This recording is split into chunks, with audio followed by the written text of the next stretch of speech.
শেরপুরে ঝিনাইগাতী উপজেলা পরিষদ মাঠে উপজেলা প্রশাসনের উদ্যোগে আয়োজিত অনুষ্ঠানে চেয়ারে বসা নিয়ে জামাতের নেতাকর্মীদের সাথে বিএনপির নেতাকর্মীদের বাকবিতণ্ডা থেকে চেয়ার ছোড়াছুড়ি শুরু হয়। এ ঘটনায় মৃত্যুবরণ করেন শ্রীবর্দী উপজেলা জামাতের সেক্রেটারি রেজাউল করিম। আহত হন অন্তত ৩০ জন। শেরপুরের ঘটনায় ইউএনও এবং ওসিকে প্রত্যাহারের কথা জানিয়েছেন নির্বাচন কমিশন।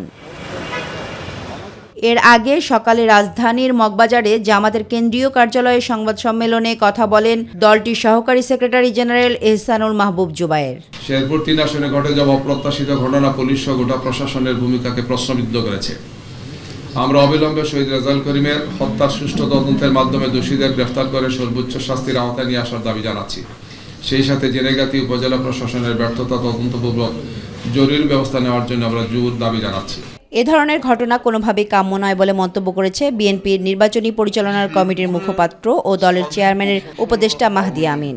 শেরপুরে স্থানীয় প্রশাসনের আয়োজনে সব প্রার্থীদের অংশগ্রহণে কিন্তু গতকাল নির্বাচনী ইশতেহার ঘোষণার একটা অনুষ্ঠান ছিল। জামাত ইসলামের নেতৃবৃন্দ সেখানে সব আসন তথা চেয়ারগুলো আগে থেকে দখল করে রেখেছিলেন। প্রশাসন বারবার আহ্বান জানানোর পরও তারা কিন্তু সেই চেয়ারগুলো ছাড়তে অস্বীকৃতি জানিয়েছিলেন। খুব তুচ্ছ একটা ঘটনাকে কেন্দ্র করে শেরপুরে যে সহিংসতা এবং সংঘাত আমরা দেখেছি সেটি কোনোভাবেই কাম্য নয়।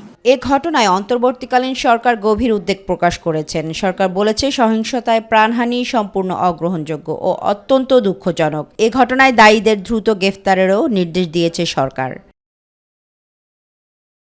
তামান্না সাদিকা, মাই টিভি।